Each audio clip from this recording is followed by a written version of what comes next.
Dr. Amanda Brooks stood before the United Nations Security Council, her reflection ghosting across the polished marble floor. The chamber's usual murmur had fallen to absolute silence. On the massive display behind her, a simulation showed Earth's final 72 hours, ending in a flash of light that made several delegates flinch. Operation Chrysalis isn't just an evacuation plan, she said, her voice steady despite running on her 48th hour without sleep. It's humanity's reset button. The holographic display shifted, showing 5 massive ships in varying stages of completion. The Voyager, Pioneer, Odyssey, Phoenix, and Constellation are ready for immediate launch. The Russian delegate leaned forward. And you're certain the cryogenic preservation will hold. Amanda's hand unconsciously touched the small scar behind her ear, a reminder of their first successful revival test. We've achieved stable revival rates in our long-term trials. The neural preservation system. How long? The Chinese representative interrupted, his knuckles white against the desk. Based on our calculations, Amanda pulled up another diagram. The pods can maintain functional human preservation for up to 5,000 years. We've solved the cellular degradation issues that plagued earlier attempts. The chamber erupted in whispers. 5,000 years seemed like science fiction, but then again, so had the prospect of an extinction-level asteroid impact 3 months ago. The selection process, the American delegate asked, though she already knew the answer. Every nation had fought over their quota of spaces. 50,000 individuals, chosen for maximum genetic diversity, skill distribution, and psychological stability. Amanda brought up the manifest. We're not just preserving bodies, we're preserving humanity's knowledge, creativity, and potential for innovation. What she didn't mention was the classified secondary protocol she'd embedded in the ship's eye. The revival criteria weren't just about finding habitable worlds. They included complex parameters for detecting artificial signals, technological civilizations, and potential threats. Humanity wouldn't just survive. They'd wake up ready to adapt and thrive. The French delegate raised his hand. And the rest of us. The question hung in the air. 7 billion people would face the impact. The bunkers might save a few million, but civilization as they knew it would end. Amanda's throat tightened, but she kept her voice professional. Every piece of human knowledge, culture, and history we could digitize is stored in quantum memory banks aboard each ship. Those who remain will fight to survive. And if they do, the ships are programmed to return. If they don't. She paused, letting the implications sink in. The Secretary General stood. Time is critical. The Security Council will vote now. Amanda stepped back, watching as green lights flickered across the board. Unanimous approval. Her tablet buzzed. The engineering team at Cape Canaveral was ready. 20 minutes later, she stood in the ship Phoenix's cryogenics bay, supervising the final loading sequence. Pods lined the walls in concentric circles, each containing a carefully chosen individual. Dr. Marcus Chen, the quantum computing specialist who designed the ship's AI systems, approached her with a tablet. Final systems check complete, he reported. But Amanda, about that modification you made to the revival protocols. She took the tablet, entering her override code. The universe is vast, Marcus. We need to be ready for anything we might find out there. She didn't mention her other concerns, the possibilities that kept her awake at night. What if they weren't alone? What if humanity needed more than just a new home? The ship's AI announced the 30-minute warning. Marcus headed to his assigned pod, leaving Amanda alone with her thoughts. She made her final rounds, checking the status of each vessel. The massive ships represented everything humanity had learned about long-term space travel, cryogenics, and artificial intelligence.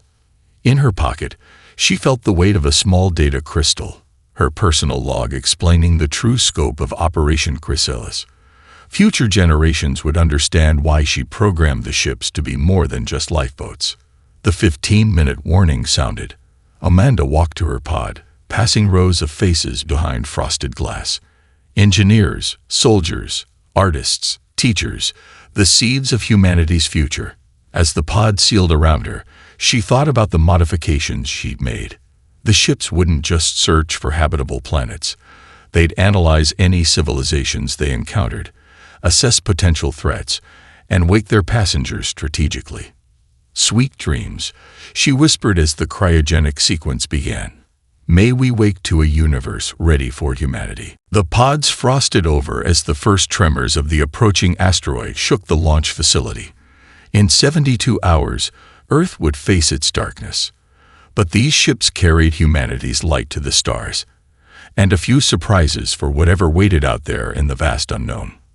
Lieutenant James "Jazz" Morrison's awakening felt like being hit by a truck made of ice. His lungs burned as the cryogenic fluid evacuated, each cough sending daggers through his chest. Warning lights pulsed an angry red across his pod's interior, and the taste of copper flooded his mouth. Emergency revival protocol initiated, the ship's AI announced in a calm voice that contrasted sharply with the chaos of his pod systems. "Please remain calm, Lieutenant Morrison." "What's the emergency?" he managed between coughs, his throat raw. The pod's door remained sealed, decontamination mists swirling around him. Multiple anomalies detected. Primary concern: unscheduled pod malfunction. Secondary concern: unexpected stellar configurations detected. Tertiary concern: artificial signals of unknown origin. Jazz's military training kicked in, helping him focus through the disorientation. "Show me exterior view." The pod's interior surface transformed into a transparent display, and Jazz's breath caught in his throat. The star field was wrong. Completely, utterly wrong. Massive geometric structures crossed the void like glowing spider webs, and in the distance, a ring of light encircled a nearby star. "How long?" he whispered, already dreading the answer. 3,472 years, 143 days since initial cryogenic suspension. The number hit him like a physical blow. They were supposed to wake up in centuries, not millennia. Everyone he'd known, everyone who'd stayed behind on Earth. A new alert cut through his thoughts. "Lieutenant, I'm detecting approaching vessels. Configuration unknown. Their energy signatures exceed any known human technology by several orders of magnitude." Jazz pulled himself upright, fighting the vertigo. "Why am I the only one awake?" "Your pod experienced a cascading systems failure. The emergency revival was automated. However, the AI paused, something it had never done before. I detect Dr. Brooks' contingency protocols activating." The name triggered Jazz's memory. Dr. Amanda Brooks, the architect of Operation Chrysalis. She briefed him personally, hinting at modifications she'd made to the revival protocols. What contingencies? Unknown. Those protocols are encrypted. However, they're initiating a controlled revival sequence for specific crew members. Through the display, Jazz watched as multiple objects accelerated toward their position. Their designs defied conventional physics, shapes that seemed to bend space around them, leaving trails of distorted light. "How many ships are out there?" "I'm detecting signals from 12 distinct civilizations, Lieutenant. Their technological level appears to be significantly advanced." Jazz remembered his last conversation with Amanda.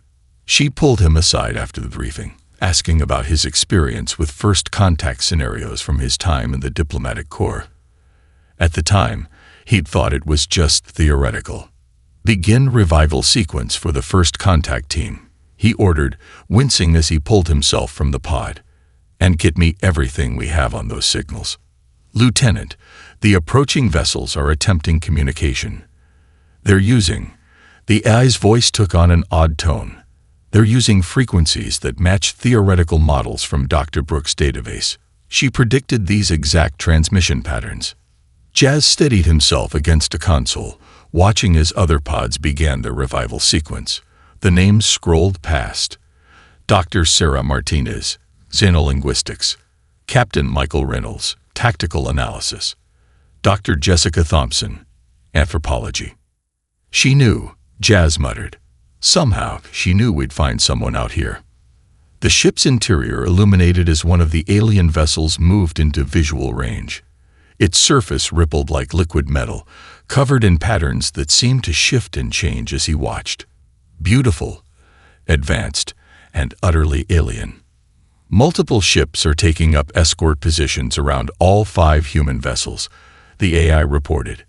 Their weapon systems appear to be inactive. Preliminary analysis suggests a defensive formation. Jazz straightened his clothes, trying to look presentable despite just waking up from a 3,000-year nap. They're protecting us. Unknown. However, their formation suggests. The AI stopped as new data scrolled across the screens. Lieutenant, they're broadcasting in multiple formats. One appears to be English, heavily modified, but recognizable. Play it. A voice filled the chamber, its cadence strange, but the words clear. Attention, human vessels. You have entered protected space. Your species is recognized as a Class 4 developing civilization. Please prepare for quarantine and assessment procedures. Jadis couldn't help but smile. Humanity had slept through first contact, missed their own classification, and woken up as galactic refugees. But something in Dr. Brooks' final briefing came back to him. Sometimes, being underestimated is the greatest advantage we can have. Through the viewport, more alien ships appeared, their designs as varied as their signals. Humanity had wanted a fresh start. They were about to get one, just not the kind they'd expected. Captain Emily Parker stood before the Zexthar Confederation Council, trying not to stare at their crystalline environment suits. The aliens' atmosphere would be toxic to humans, just as Earth's would have been to them. Their towering forms sparkled under the chamber's light, neural interfaces pulsing with each thought they shared. Your species requires reservation status, the lead counselor announced, their translation matrix creating perfect English. Your technological development is insufficient for independent operation within Confederation space. Emily bit back a sharp reply. Behind her, Lieutenant Morrison shifted uncomfortably. They'd spent 3 weeks in quarantine, watching their ships being assessed by various alien specialists. But something about the aliens' behavior had caught her attention. Perhaps a demonstration of our capabilities would be appropriate, she suggested, keeping her voice neutral. A simple problem-solving exercise. The Council's neural interfaces flickered with shared amusement. If you insist, primitive, though it will not change your classification. Emily pulled out an old-fashioned paper notebook, something that had made the alien scanners go haywire. They couldn't understand why humans would use such an inefficient recording method. She wrote down a simple riddle. I have cities, but no houses. I have mountains, but no trees. I have water, but no fish. I have roads, but no cars. What am I? The lead counselor's interface pulsed as they accessed their vast AI networks. Emily watched as confusion spread through the chamber. The aliens' neural nets struggled to process the lateral thinking required. Your query is flawed, one counselor announced. Cities require houses. Mountains require geological formations that typically support vegetation. Water bodies statistically contain life forms. Roads are designed for vehicles. It's a map, Emily said quietly. The chamber fell silent. The aliens' interfaces flickered rapidly, trying to process how they'd missed such a simple solution. Emily had noticed this weakness during their quarantine. The aliens' complete dependence on AI had atrophied their ability to think creatively. She pressed her advantage. Let me pose another question. What breaks when you say it? The Council's shared neural network practically sputtered. Their AI systems began running billions of calculations, trying to understand how speaking could cause physical damage. Silence, Emily answered after watching them struggle. The answer is silence. The lead counselor rose, their crystalline form catching the light. These are tricks, meaningless wordplay. Are they? Emily opened her notebook again. Your species achieved faster than light travel 10,000 years ago. Your AI systems can process more information in a second than all of humanity could in a year, yet you couldn't solve a child's riddle. Our technology has become a crutch, Emily interrupted. While we slept, we preserved something you've lost. The ability to think independently, to make creative leaps, to see patterns without having an AI process them first. The chamber erupted in agitated pulses of light as the counselors communicated rapidly through their neural nets. Emily glanced at Jazz, who gave her a subtle nod. They'd both noticed how the aliens' technological dependence had created unexpected vulnerabilities. One final demonstration, Emily said, pulling out a simple wooden puzzle box. Another quarantine discovery. The alien scanners had gone berserk trying to understand its purpose. No technology. No AI, just a simple mechanical puzzle that any human child could solve. She placed it on the council table. The lead counselor stared at it, their interface pulsing with confusion. After several minutes of failed attempts to scan and analyze it, they actually reached out and touched it. The chamber went silent as the ancient species, masters of 1,000 worlds, struggled with a wooden box. Perhaps, Emily suggested gently, there's more than one type of advancement. You've mastered the universe's physical laws, but we've preserved something equally valuable. The ability to think outside your beautiful crystalline boxes. The lead counselor's interface flickered. You believe your primitive status is an advantage. Emily smiled, remembering Dr. Brooks' final briefing about the importance of keeping human creativity alive during their long sleep. I believe, counselor, that humanity doesn't need reservation status. We need partnership status. Because while you can teach us about the wonders your technology has achieved, we can teach you something you've forgotten: how to think without it. The wooden puzzle box clicked open in the lead counselor's hands, and Emily saw the future shift. Humanity wouldn't have to fight for its place in the galaxy. They just had to remind it of what it had lost. Marcus Rodriguez paced the crystalline conference chamber of the Galactic Council's central hub, his startup founder energy distinctly out of place among the ancient aliens' austere dignity. The massive viewing window showed 3 suns in perfect alignment, but he was more interested in the body language of the 12 species representatives before him. Let me get this straight, he said, running a hand through his perpetually messy hair. The Nexus trade routes have been disputed for 600 years because no one can agree on fair distribution of maintenance costs. The Zizesthar representative's neural interface pulsed with annoyance.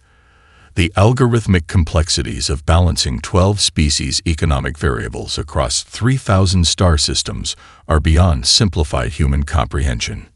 Marcus grinned. See, that's exactly the problem. You're thinking like AIs, not entrepreneurs.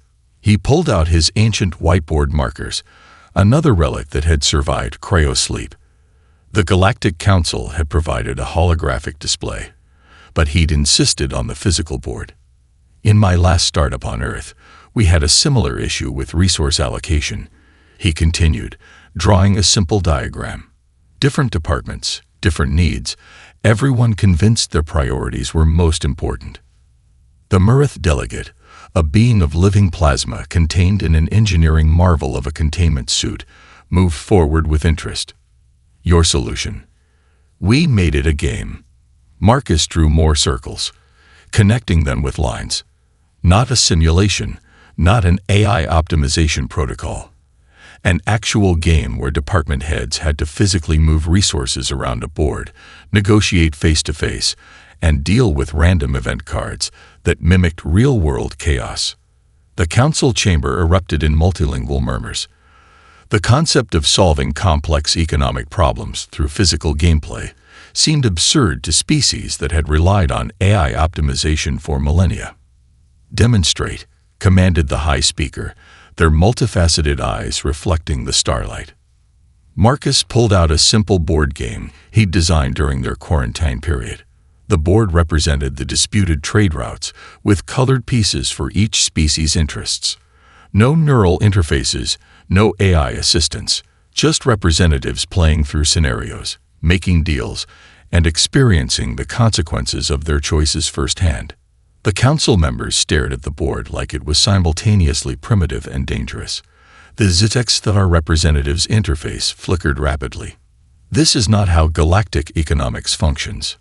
Maybe that's the problem, Marcus countered. He started setting up the pieces. Your AI systems are so focused on perfect optimization that they've forgotten about the organic nature of trade. Sometimes, imperfect solutions that everyone buys into work better than perfect solutions that everyone resents. To everyone's surprise, the Murith delegate moved forward first. Their plasma form swirled with curiosity as they picked up a game piece. Explain the protocols. For the next hour, Marcus led the ancient species through what was essentially a glorified board game. He watched as beings who could calculate faster than light trajectories in their heads struggled with basic negotiation tactics. Their AI dependence had left them surprisingly vulnerable to simple human psychology. See this move? He pointed as the Zitexthar made a tactical error. You sacrificed long-term stability for short-term gain. In the real routes, your eye would have calculated the perfect mathematical solution, but it wouldn't account for how that decision would make other species feel. The High Speaker's crystalline form shimmered. Feelings are irrelevant to economic efficiency. Really? Marcus moved his own piece, creating an alliance with two other species that completely changed the game's dynamic. Then why has this dispute lasted 600 years? Perfect mathematical solutions mean nothing if they ignore the psychology of the beings implementing them. The chamber fell silent as his words sank in. These species had advanced so far that they'd forgotten the basics of personal interaction. Their AIs could calculate trillion variable equations, but couldn't understand the simple power of a handshake deal. Marcus's communicator buzzed. A message from Captain Parker. Operation Reboot proceeding as planned. Keep them distracted. He smiled, setting up another round of the game. While he taught ancient species how to negotiate like humans, other awakened crews were quietly studying the AIs that ran galactic civilization. The council saw him as a primitive teaching toys to gods, but Marcus knew better. Sometimes the simplest solutions were the most dangerous, and humanity was about to remind the galaxy of everything it had forgotten in its rush to the stars. Jessica Wildcard Thompson stood in the control center of the Eternal Archives, her special operations training screaming that everything about this situation was wrong. The Kith dynasty's warships hung in formation around the ancient station, their quantum weapons primed. Behind her, the Archive's crystal matrices stored the accumulated data of 12 civilizations and the keys to destroying them all. Final warning. Human observer. The Keth commander's hologram flickered with barely contained rage. Your presence here is merely a courtesy. The Archives belong to the strongest civilization. Jessica studied the aliens' segmented armor, noting how their neural interfaces pulsed with increasing agitation. Interesting choice of words, Commander. Strongest, not most advanced. Not most deserving. The station's warning systems flashed as Keth boarding craft breached the outer defenses. The other Council species defenders were 3 hours away at best speed. Too late to prevent catastrophe. Strength is truth. The commander's mandibles clicked. Your primitive species wouldn't understand. Jessica smiled, remembering nights around campfires during Special Forces training. Actually, we understand strength very well. We just define it differently. She pulled out an old leather-bound book, Sun Tzu's The Art of War. Another relic that had survived cryo-sleep. While your AI systems were calculating battle trajectories, she continued, we were studying something more fundamental. The psychology of conflict itself. The Keth commander's neural interface flickered with confusion as Jessica began to read. Supreme excellence consists of breaking the enemy's resistance without fighting. Meaningless human philosophy cannot. The commander stopped as their neural interface suddenly flashed red. Throughout the archive, warning signals began to blare. Interesting thing about the archives, Jessica said calmly. They're not just storage. They're the backbone of your civilization's neural networks. The foundation of every AI system in the galaxy. She closed the book, and they have surprisingly primitive security protocols. The commander's hologram distorted as their ship's systems began to fluctuate. What have you done? Nothing, yet. Just demonstrated how vulnerable your technology is to human thinking.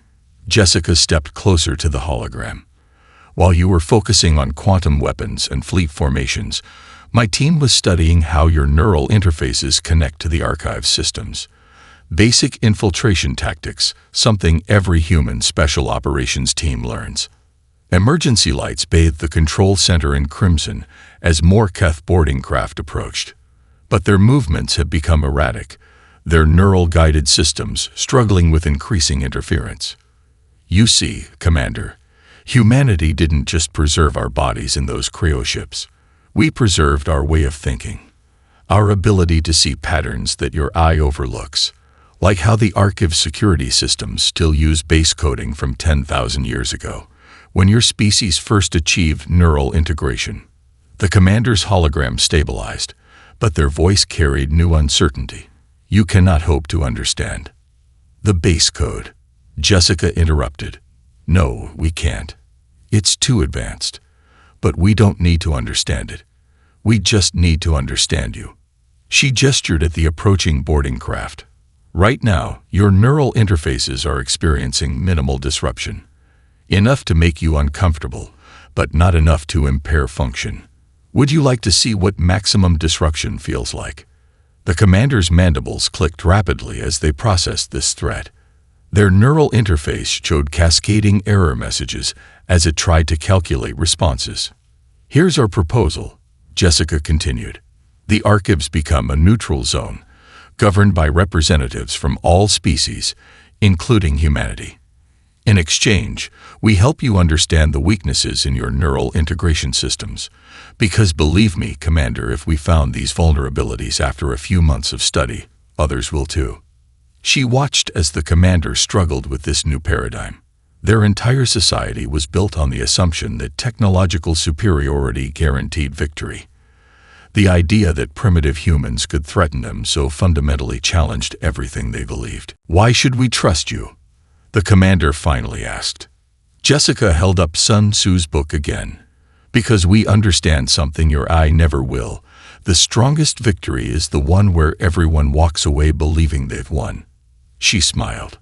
Now shall we discuss the new security protocols for the archives? I have some surprisingly primitive suggestions that your neural networks might find interesting. The Kith boarding craft halted their approach as the commander's hologram flickered with reluctant agreement. In the distance, Jessica's communicator buzzed with an update from Marcus. Operation Reboot entering final phase. Keep them focused on the archives. Humanity's greatest trick wasn't surviving 3,000 years of cryosleep. It was waking up to find a galaxy that had forgotten the power of thinking without machines. Dr. Michael Anderson's fingers hovered over the holographic interface aboard the Phoenix, the culmination of 3 months' work spreading out before him in streams of data. Around him, the ship's command center had been transformed into a maze of jury-rigged equipment, a blend of salvaged alien tech and restored human computers that would have made any engineer weep. Final diagnostics complete, his AI specialist, Dr. Laura Hayes, announced from her station. The neural network map is comprehensive. Every major system, every backup, every redundancy. We can see it all. Michael studied the galaxy-wide web of connections displayed before him. 12 civilizations, thousands of years of technological development, all interconnected through their dependence on neural interfaces and AI systems. Beautiful, advanced, and terrifyingly vulnerable. Message from Captain Parker, Laura said. Marcus has the council distracted with trade negotiations. Jessica reports the Kith dynasty is still rattled from the archives incident. We're as ready as we'll ever be. Michael nodded, remembering Dr. Brooks' final message, found encrypted in the Phoenix's databases. Don't just survive. Reset the game. Begin protocol sequence, he commanded. Phase 1. Initial contact. Around him, screens lit up as their carefully crafted code began filtering into the galaxy's neural networks. Not as an attack, that would trigger defenses. But as routine maintenance protocols, system optimizations, the 1,000 little updates that kept the vast digital ecosystem running. Phase 1 complete, Laura reported. No alerts triggered. Moving to Phase 2, network saturation. Michael watched as their code spread deeper, mapping paths between systems that even the aliens didn't know existed. 3 months of careful study had revealed the truth.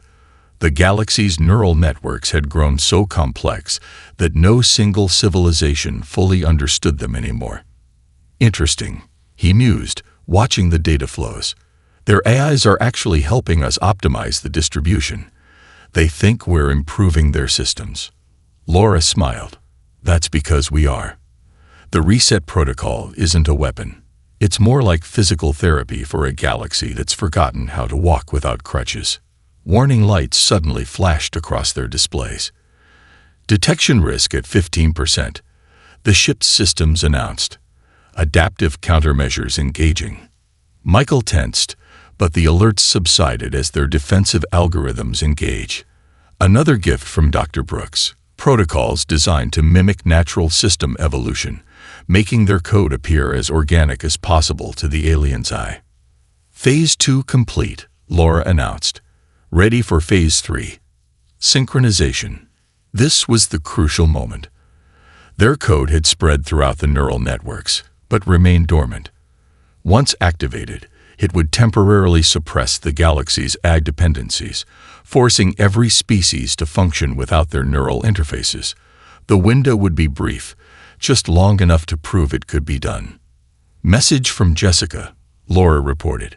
The Kith dynasty is getting suspicious. We need to move now. Michael took a deep breath. You know what amazes me? We spent 3,000 years in cryosleep, and in just 3 months, we found vulnerabilities in systems that took millennia to build.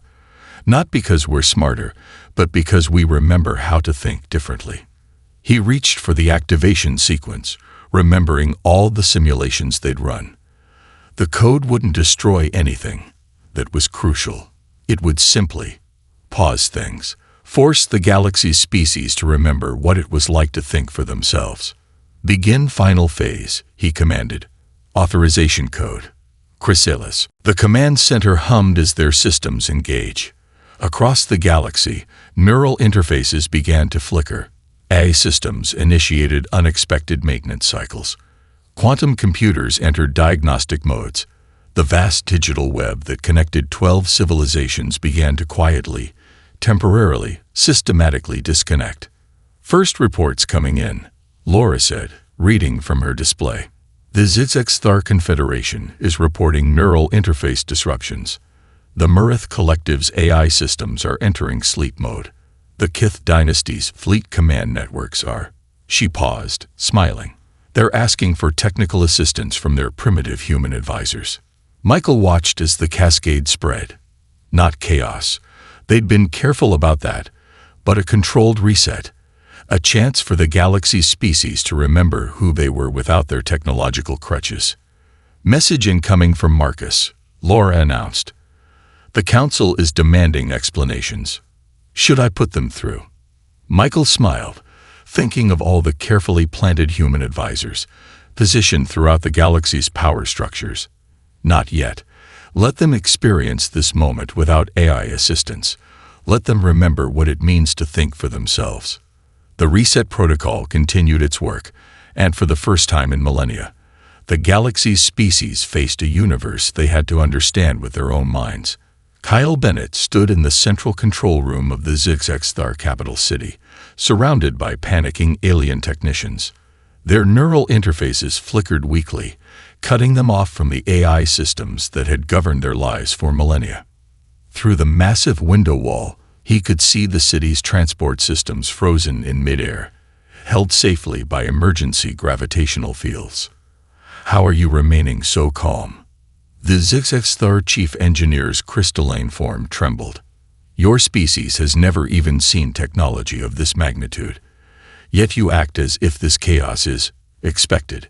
Kyle pulled out his old multi-tool, a relic that had survived cryosleep. Because where humans come from, Chief, Chaos is the best teacher. He approached the nearest control panel, his mind already breaking down the complex system into its basic components. Sometimes you need to strip everything away to remember how it works. The chief engineer watched as Kyle began manually accessing the city's core systems.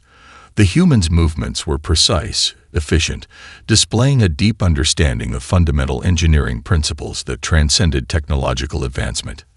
"Your neural interfaces are down," Kyle explained, "but the basic systems, power, life support, transportation, they're all still functional. They're just waiting for manual input." He grinned. "Lucky for you, manual input is humanity's specialty." Around them, other human engineers who had been stationed throughout the city as advisors were already at work. They moved with practiced ease, their primitive understanding of mechanical and electrical systems allowing them to bypass the AI dependencies that had paralyzed the Zexthar. "Impossible," the chief muttered. "These systems are too complex for manual operation." Kyle pulled up a holographic diagram of the city's power grid. "See this pattern? It's not so different from the power systems we used on Earth. Sure, you're using quantum fluctuations instead of electricity, but the principles of distribution and load balancing are universal." He grabbed a marker, another ancient tool that had confused the aliens, and began drawing on a clear surface, breaking down the complex systems into simpler components. "Your civilization advanced so quickly, you skipped some crucial steps. You went from basic neural interfaces straight to full AI integration, without ever learning the beauty of manual redundancies." The chief's interface pulsed weakly as they tried to process this perspective. The AIs made such knowledge unnecessary. "And that's exactly why we're here," Kyle said, continuing his diagram. "Humanity took a different path. We learned to crawl before we could walk, to walk before we could run. We never forgot the foundations." Reports began streaming in from across the city. Human advisors were restoring critical systems, teaching alien engineers the lost art of manual operation. The panic was subsiding, replaced by a strange mix of humiliation and fascination. "Transportation grid restored to manual control," Kyle announced, his hands dancing across the physical controls. "Power distribution stabilized. Life support systems operating at optimal levels." He turned to the chief. "Want to learn how we did it?" The alien engineer hesitated, their crystalline form shifting with uncertainty. Then, slowly, they reached up and disconnected their flickering neural interface. "Show me," they said. For the next hour, Kyle taught one of the galaxy's most advanced engineers how to operate their own technology without AI assistance. He watched understanding dawn in their multifaceted eyes as they grasped the elegant simplicity beneath the layers of automation. "Message from Dr. Anderson." Kyle's communicator buzzed. "Reset protocol performing as expected. Temporary eye suppression will last another 11 hours. Make them count." Kyle smiled, remembering Dr. Brooks' final message to the engineering team. "Teach them to fish, don't just feed them fish." "You know what the best part of manual operation is?" he asked the chief, who was now successfully adjusting the city's gravitational fields without AI assistance. "When the systems come back online, you'll understand them better. You'll see them as tools to be mastered, not masters to be obeyed." The chief's crystalline form glowed with new appreciation. Perhaps we have forgotten too much in our rush to advance." Outside, the city was coming back to life. Not with the seamless perfection of AI control, but with the slightly imperfect, thoroughly organic flow of conscious operation. It was beautiful in its own way. A galaxy remembering how to think for itself. "That's the thing about resets," Kyle said, watching the sunrise over the alien metropolis. "They're not about going backward. They're about getting a fresh start, with all the knowledge you've gained along the way." Director Rachel Winters stood at the observation deck of the transformed Phoenix, now the galaxy's most prestigious learning center. 3 years had passed since the reset protocol, and the view before her would have been unimaginable during those first tense days of awakening. Below, in the ship's converted cargo bay, representatives from all 12 advanced civilizations gathered for what they called primary learning. Classes focused on thinking without neural interfaces. A Zexthar engineer was teaching a Kith dynasty warrior how to solve mechanical puzzles by hand, while a Murith scholar debated philosophy with a human instructor, their containment suit glowing with excitement. Quarterly assessment ready. Director, her assistant, Thomas Chen, announced. The results are remarkable. Rachel smiled, reviewing the data. After the reset protocol, the galaxy had faced a choice: retreat into isolation or embrace a new way of thinking. To everyone's surprise, they'd chosen the third option: synthesis. Look at these innovation rates, Thomas pointed to a chart. Since incorporating human-style problem-solving with their advanced technology, the Zexthar have developed 30 new engineering principles. The Kith dynasty has revolutionized their military doctrine. The Murith have created art for the first time in 10,000 years. Through the window, Rachel watched as Dr. Brooks' vision unfolded. The Cryo ships hadn't just preserved human bodies, they'd preserved humanity's greatest strength: the ability to think creatively, to solve problems without depending on artificial assistance. Message from the Galactic Council, Thomas said. They're ready for your address. Rachel straightened her jacket, remembering the early days when humans were dismissed as primitive refugees. Now she addressed the council as an equal, not because humanity had conquered or dominated, but because they'd taught the galaxy how to think again. The holographic projectors activated, and the council chamber materialized around her. Representatives from all species attended, their neural interfaces now worn as tools rather than dependencies. 3 years ago, she began, humanity awakened to a galaxy that had advanced beyond our wildest dreams. We found species that could bend space, harness quantum forces, and create wonders we could barely comprehend. But we also found civilizations that had forgotten something precious: the joy of discovering solutions for themselves. The council members nodded, many of them having experienced personal transformations through the learning centers. The reset protocol wasn't an attack, she continued. It was an invitation to remember, to rediscover the foundation upon which all your magnificent achievements were built: the power of conscious, creative thought. She gestured to the latest statistics: crime rates down, innovation up, interspecies cooperation at unprecedented levels. The temporary shutdown of AI dependencies had led to permanent changes in how the galaxy's civilizations approached problems. Humanity didn't come to conquer the stars, Rachel said, remembering Dr. Brooks' words. We came to help restore balance. Your technology is magnificent, your achievements unparalleled. But by teaching you to think without neural interfaces, we've helped you understand those achievements in new ways. The Zexthar Council leader, once their harshest critic, spoke up. Director Winters, your species has given us something we didn't know we'd lost: the ability to see problems as challenges rather than computational exercises. Rachel watched as a group of students entered the council chamber. Young representatives from each species, trained in both advanced technology and human-style problem-solving. They were the future, beings who could navigate neural networks or solve puzzles by hand with equal skill. Dr. Amanda Brooks designed Operation Chrysalis, not just to save humanity, Rachel concluded, but to preserve a way of thinking that the galaxy needed to remember. We didn't wake up to find our place among the stars. We woke up to help the stars find their way back to fundamental truths. As the council session ended, Rachel returned to the Phoenix of observation deck. Below, more students arrived daily, eager to learn the art of thinking independently. The ships that had preserved humanity through 3 millennia of sleep had become beacons of a new renaissance. Director, Thomas called. The next class is ready. They're eager to learn about something called brainstorming. Rachel smiled. Humanity had found its place in the galaxy not through force or technological superiority, but by teaching others to rediscover their own potential. It was, she realized, the most human victory of all.